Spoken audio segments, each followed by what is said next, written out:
surrounded by a whole lot of love, and all he has to do is add discipline. I mean, we have a limited vantage point. We don't know why people do what they do, and we don't know what God has in store. You know, he sees things from a more vantageable perspective. Will Smith, and I'm getting so much good advice. I got my first acting role, Empire, and it's changing my life. And it's like, I'm listening from the greatest, and it's like making me well prepared. Y'all, Hollywood has always been messy, but when it comes to what really happened to Bryshere Gray behind the scenes, let's just say the truth is way darker than anyone could have imagined. From shocking accusations to industry secrets, buckle up, because this one's going to have you questioning everything.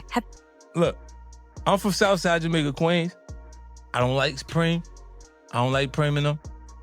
But he lived the way he actually projected himself. His lifestyle is consistent. He was true to it. He never ratted on nobody. Just like that. I currently have 40 shows across 12 different networks. 10 of them are going towards air.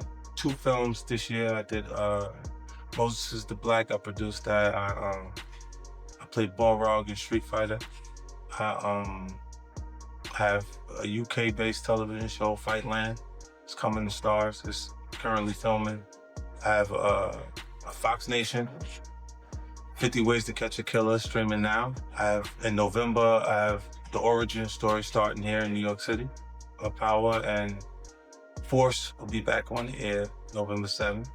I also have a show, Hip Hop Cop, going to Hulu.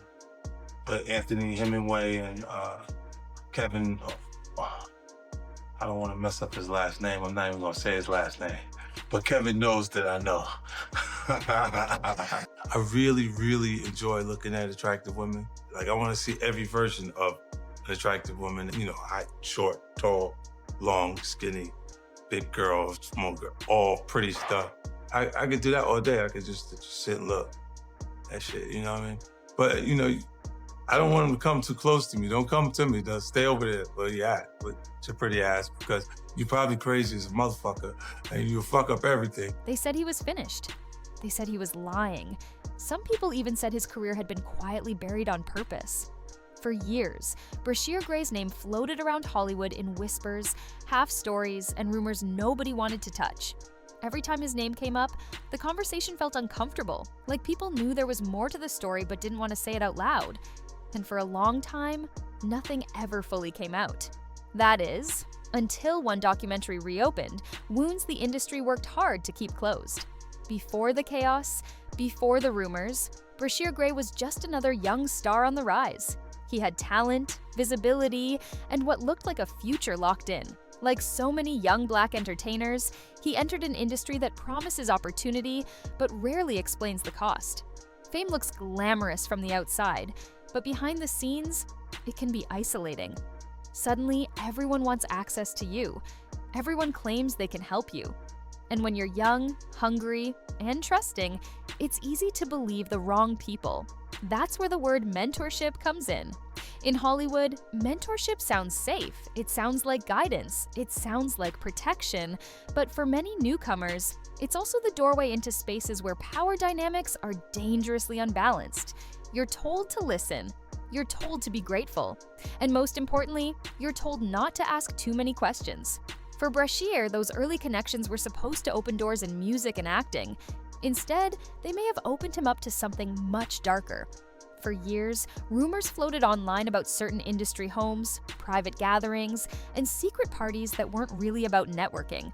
Jaguar Wright was one of the loudest voices repeating these claims, naming names when most people wouldn't dare. She alleged that young men were being brought into these environments under the promise of career help, only to leave shaken, confused, or completely changed. At first, many dismissed her as messy or clout chasing. That's usually how these stories go. Until patterns start forming. Things shifted when 50 Cent entered the conversation. Known for never backing down from industry beef, 50 released a documentary that instantly divided the internet. Some accused him of having personal motives, others said he was exploiting trauma. But once the footage rolled, one thing became clear: men were finally speaking. And that alone made people uncomfortable. Male victims rarely get believed, especially in an industry built on image, ego, and silence. One of the first voices to truly shake viewers was music producer Lil Rod. His story wasn't dramatic or polished. It was raw, confusing, and painfully honest. According to him, he was invited to work on music in Miami, an opportunity that should have been career-changing. Instead, it turned into non-stop partying, substances, and situations he didn't fully understand at the time. He described waking up disoriented, sometimes with a woman beside him, other times with a powerful man nearby, barely clothed. The worst part wasn't just the confusion, it was the physical pain he couldn't explain. For years, Lil Rod said he didn't even have the words for what happened. His memory was fragmented. He didn't know why he felt sore or why entire nights were missing. It wasn't until much later, after distance and reflection, that things began to click. He realized that while he was out of it, decisions were being made for him. His body was involved in things he never consented to. When he finally spoke up, the reaction was brutal. Some people believed him.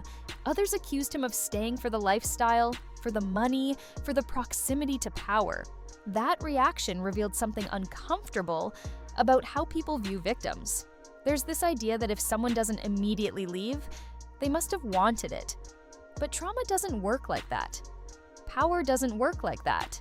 When your career, your future, and your safety feel tied to one person, walking away isn't simple. Still, the internet did what it always does.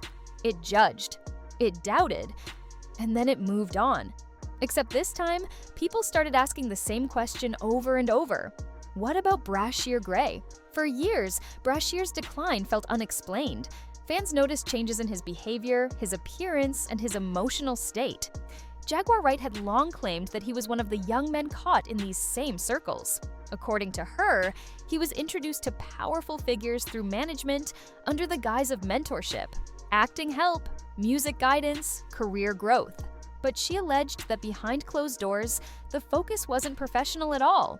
Then came comments from Terrence Howard, Bryshere's former co-star, that made people stop and rewind.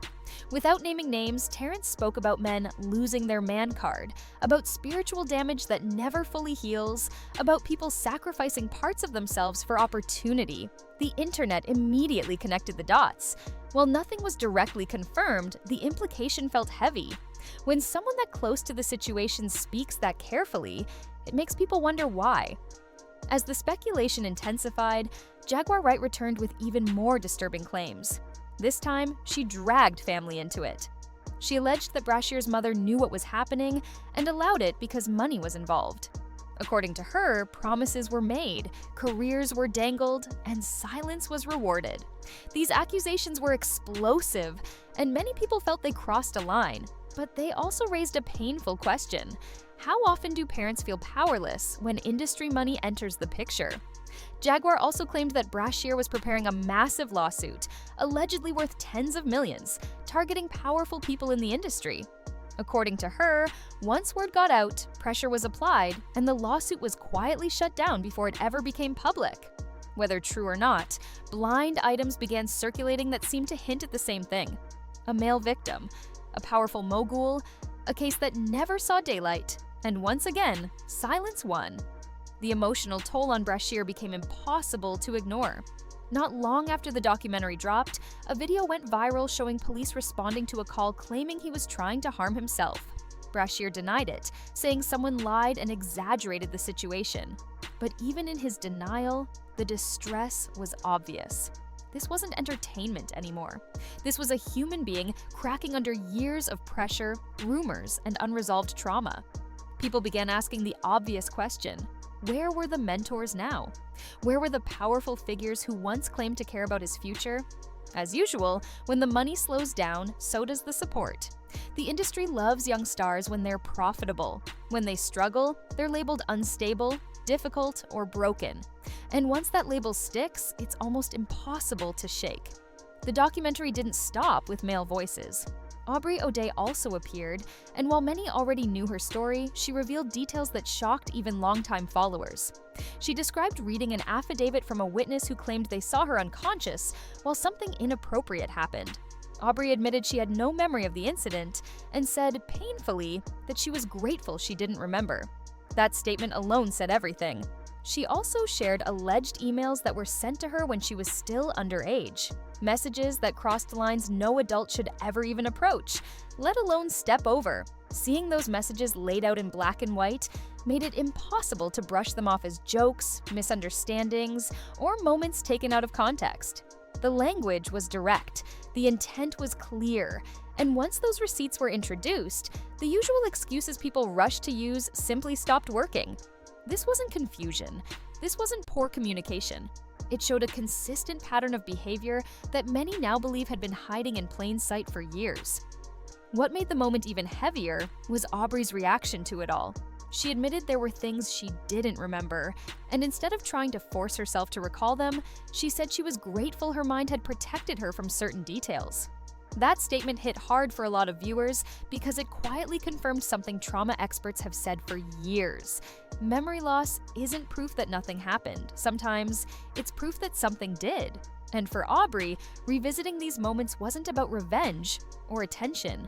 It was about finally understanding why certain chapters of her life never made sense until now.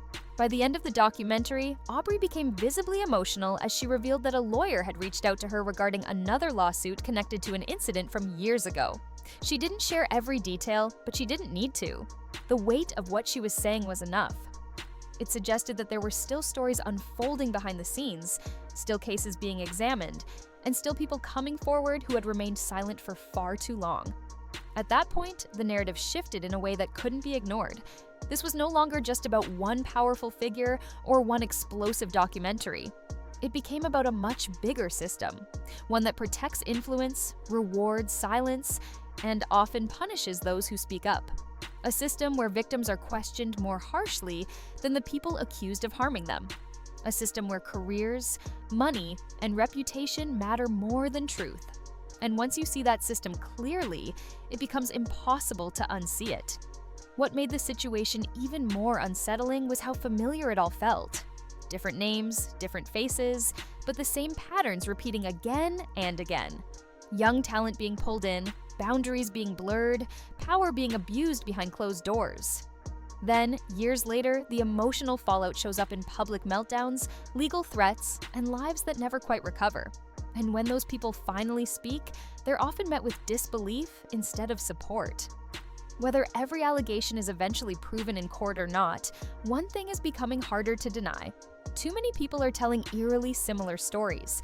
Too many details line up. And too many lives have been visibly altered in ways that can't be explained away as coincidence. The real question now isn't whether the entertainment industry has a serious problem. It's whether anyone with real power is finally willing to step in, break the cycle, and choose accountability over silence. So, what do you think? Do you believe Bryshere Gray's story deserves to be taken seriously now?